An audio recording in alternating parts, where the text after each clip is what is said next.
Imagine stepping backwards through the fog of time, leaving behind the flashing neon lights of the modern world, the hum of smartphones, and the frantic pace of the 21st century. Imagine walking back past the Industrial Age, past the Middle Ages, all the way to a time when the world was vast, silent, and covered in endless forests and untamed rivers. Deep within this quiet, ancient world, a tiny spark catches. A spiral of aromatic smoke rises into the evening air from a small campfire nestled in the mountains of Central Asia.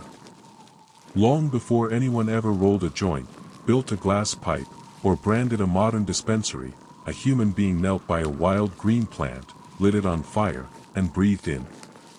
But when exactly did this relationship begin? Was cannabis always used the way we use it today, or did our ancestors see it as something entirely different? A sacred medicine, a tough fiber for clothing, or a portal to the spirit world? Tonight, we are going to untangle the long, winding, and surprisingly gentle history of humanity's relationship with cannabis. We will travel from the windswept steppes of ancient Asia to the tombs of Egyptian pharaohs, through medieval pharmacies and the secret gardens of the ancient world. This is not a fast-paced tale of modern politics or loud controversies. It is a slow, rhythmic journey through thousands of years of quiet cultivation. By the time we reach the end of our journey, you will see how a simple, resilient we traveled across every continent, subtly weaving itself into the very fabric of human civilization. So, lean back, let the weight of the day fade away, and let's drift back into the calm waters of the past. Our journey begins more than 12,000 years ago, just as the last great ice sheets were retreating from the northern hemisphere. The earth was waking up, and human beings were starting to realize they didn't just have to chase herds of animals, they could settle down and cooperate with the soil. In the fertile, alluvial plains near the Yellow and Yangtze rivers in ancient China, a specific plant began to thrive in the nutrient-rich dirt disturbed by early human settlements. This plant was Cannabis sativa, known to the early Chinese simply as ma. But these ancient communities weren't looking to alter their minds. They were trying to survive, and ma was the ultimate survival tool. To our ancestors, cannabis was first and foremost an incredibly tough, versatile fiber. If you peeled back the outer bark of the stalks, you found long, stringy fibers that were stronger than almost anything else nature provided. Early humans learned to soak these stalks in water, pound them down, and spin them into coarse threads. With these threads, they wove the very first durable fishing nets, allowing coastal and river communities to feed themselves with far less risk. They wove thick, heavy ropes that could pull heavy stones for building, and they crafted rough, burlap-like clothing that protected them from the bitter winter winds.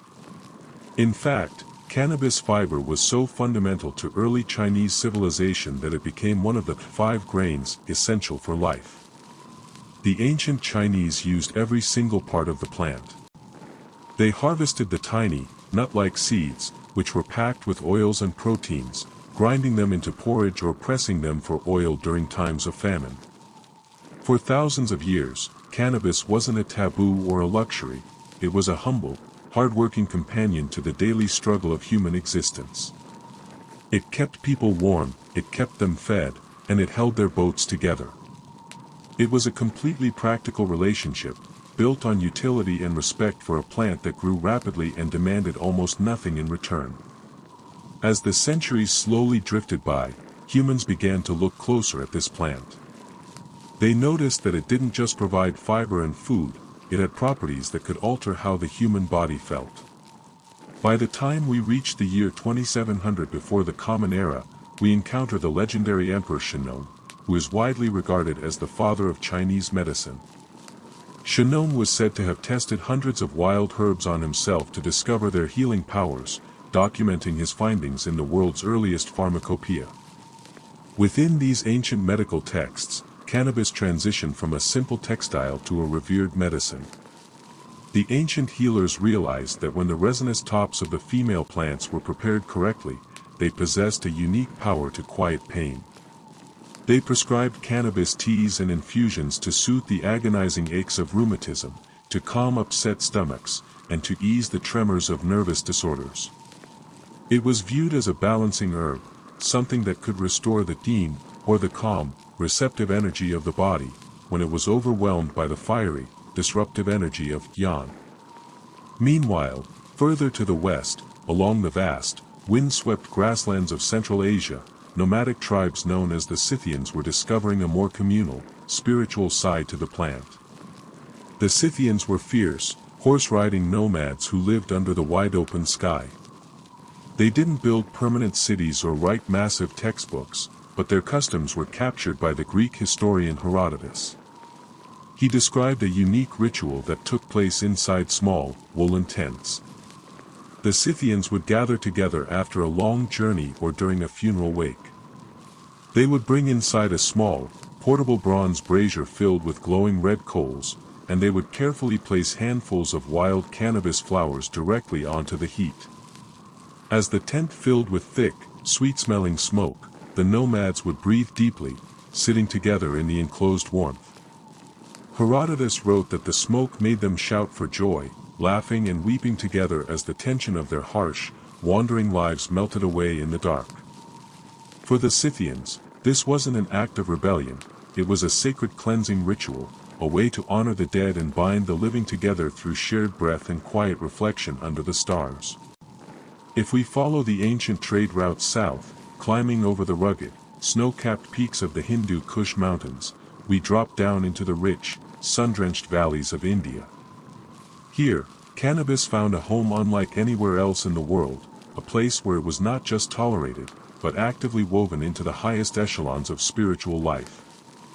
In India, the plant became known as ganja or bhang, and it was believed to be a direct gift from the gods, specifically created by Lord Shiva, the deity of transformation, meditation, and time. According to ancient Hindu mythology, Shiva was overwhelmed by the heat and the immense burdens of the cosmos. Seeking relief, he wandered into a field of wild green plants and tasted their nectar.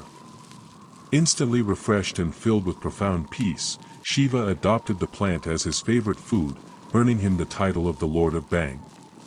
Because of this divine connection, cannabis became a central pillar of religious devotion.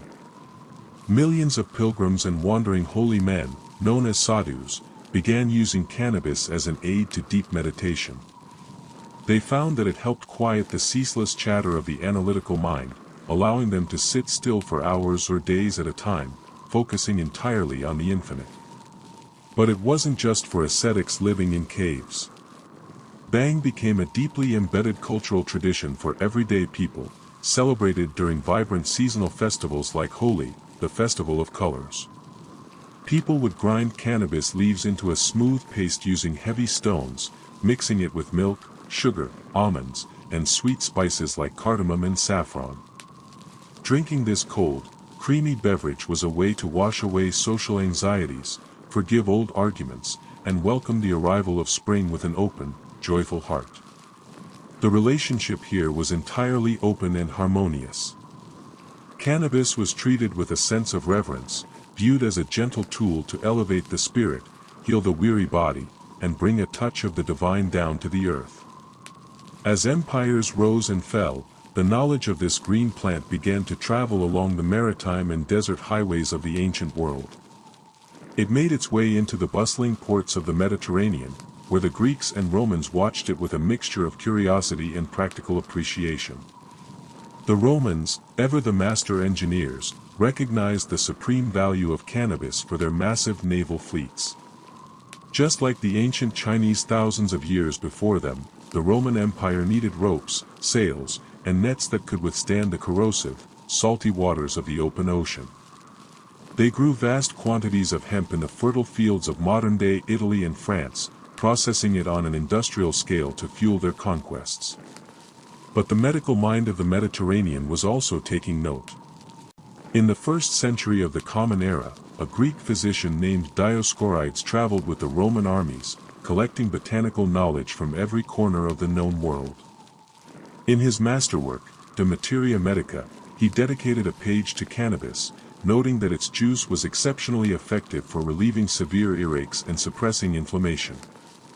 Further south, across the Mediterranean Sea, the ancient Egyptians were integrating cannabis into their sophisticated medical papyri.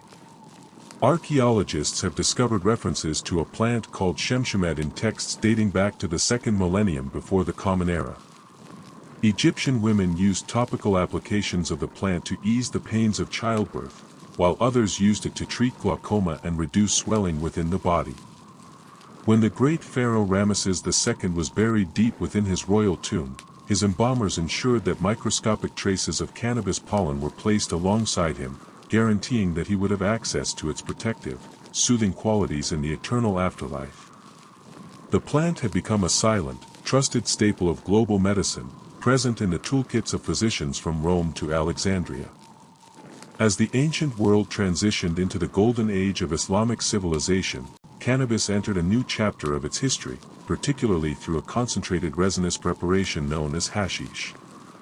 While Western Europe entered a period of quiet insularity, the cities of Baghdad, Cairo, and Damascus became bustling global centers of science, literature, and philosophy. Because alcohol was strictly forbidden by Islamic law, many turned to hashish as a subtle, alternative way to relax and contemplate the universe. It became especially popular among the Sufis, the mystical, philosophical branch of Islam. The Sufis were poets, dreamers, and seekers who spent their nights singing, dancing, and looking for a direct, ecstatic connection to God. To them, hashish was known as the herb of reflection or the green pearl. They believed that when consumed in moderation, it cleared away the clutter of worldly worries, allowing the soul to perceive the deeper, hidden truths of existence. During the medieval period, travelers walking through the grand markets of Cairo or Damascus would encounter public gardens where poets and philosophers gathered to sip mint tea and share small amounts of hashish. They would spend hours debating the nature of the stars, writing intricate verses of poetry, and listening to the rhythmic splashing of courtyard fountains. It was a time of immense intellectual curiosity, and cannabis was viewed as a gentle companion to the mind, an herb that encouraged patience, introspective thought, and peaceful conversation during the cool desert nights. Eventually, the currents of history carried cannabis across the great Atlantic Ocean, bringing it to the shores of the Americas. In the 17th and 18th centuries, early American colonists were actually required by law to grow hemp. It was considered so vital for the production of ship sails, clothing, and paper that farmers could even use their hemp crops to pay their taxes. Famously, founding figures like George Washington and Thomas Jefferson grew fields of industrial hemp on their plantations, carefully recording the growth habits of the plant in their personal diaries. To them, it was simply an indispensable asset to a growing, self-reliant nation. When we look back across the vast, sweeping landscape of human history, we see that for 99% of our time together, the relationship between humans and cannabis was defined by harmony, utility, and a quiet sense of peace. It was an essential thread in the tapestry of our survival, keeping us warm with its fibers, nourishing us with its seeds, comforting us in times of pain with its medicine, and offering a quiet space for spiritual reflection in an often loud and chaotic world.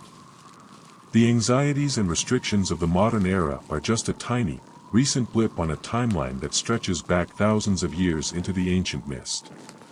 Before it was ever a source of debate, it was just a wild, resilient green plant growing quietly on the hillsides of Central Asia, waiting for a human being to stop, look closer, and discover its secrets. And so, as we leave the history books behind and return to the quiet stillness of the present moment, let your mind rest in that same ancient, uncomplicated peace. The world outside will continue its frantic spin, but here, in the quiet dark, you can let go of the day, breathe deeply, and allow yourself to drift into a deep, restful sleep.